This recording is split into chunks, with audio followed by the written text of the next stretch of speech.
Hello friends, स्वागत है आप सबका आज के इस नए वीडियो में।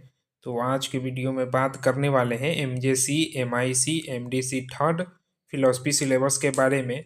तो जिनका भी थर्ड सेमेस्टर में एमजेसी, एमआईसी या एमडीसी में फिलोसफी है, वे इस वीडियो को देखें और अपने सिलेबस को समझें कि थर्ड सेमेस्टर में अगर हम फिलोसफी लिए हैं तो हमको पढ़ना क्या है। तो जो थर्ड सेमेस्टर में फिलोसफी का सिलेबस है, एमजेसी, एमआईसी और एमडीसी तीनों के लिए सेम ही है। तो इसमें जो है ना, इसमें कुल 5 यूनिट पढ़ना है। तो आज के वीडियो में 5वें यूनिट के सिलेबस को कवर करने वाले हैं कि 5वें यूनिट में पढ़ना क्या क्या है।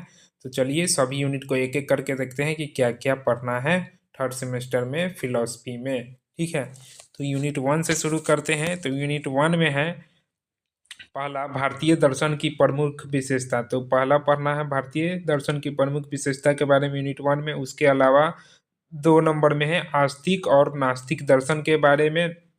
उसके बाद है, हाँ, 2 टॉपिक है ये यूनिट 1 में और ये इंग्लिश में है, silent feature of Indian philosophy और आस्तिक एंड नास्तिक दर्शन। ठीक है, यूनिट 1 में है ये।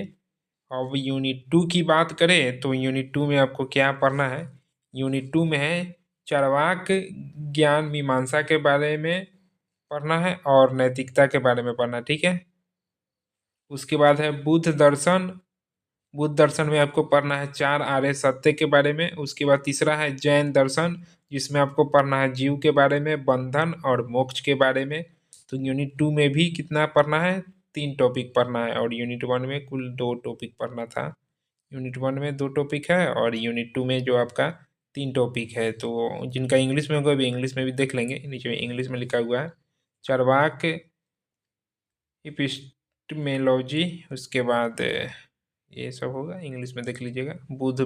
बुद्धा फिलोसफी, जैन फिलोसफी, ये सब पढ़ना है। ठीक है, यूनिट 2 में। अब आते हैं यूनिट 3 में। तो यूनिट 3 में आपका है न्याय दर्शन। जिस न्याय दर्शन में आपको पढ़ना है प्रमाण के प्रकार, प्रमाण के कितने प्रकार है इसको पढ़ना है। उसके बाद दूसरा है वैशेषिक दर्शन पदार्थ, वैशेषिक दर्शन को पढ़ना है।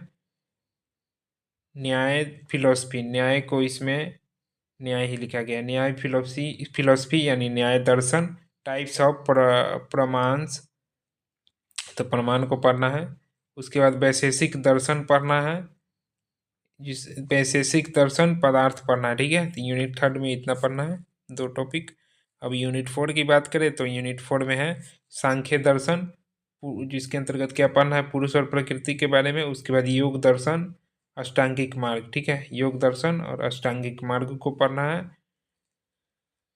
ठीक है, सांख्य फिलोसफी, पुरुष एंड प्रकृति, योगा फिलोसफी, 8 फोल्ड पाथ। ठीक है, अष्टांगिक मार्ग, 8 फोल्ड पाथ का मतलब होता है अष्टांगिक मार्ग। तो यूनिट 4 में कुल 2 यूनिट पढ़ना है। अब यूनिट 5 जो कि अंतिम यूनिट है, तो यूनिट 5 में जो है आपको पढ़ना है वेदांत दर्शन। वेदांत दर्शन में ए में पढ़ना है शंकर, ब्रह्मा तथा जगत, और बी में पढ़ना है क्या है, रामानुज, ब्रह्मा एंड वर्ल्ड।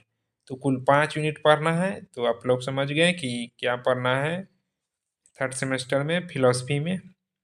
कुल 5 यूनिट है, तो 5वें यूनिट को आप लोग अच्छे से देख लीजिए और इसी इसी सिलेबस के आधार पर आप लोग को एग्ज़ाम का तैयारी करना होगा, क्योंकि अब एग्ज़ाम अब नज़दीक ही है। अगले महीने मार्च में एग्ज़ाम होने की संभावना है। तो जाइए सिलेबस को अच्छे से देखिए और तैयारी कीजिए। धन्यवाद।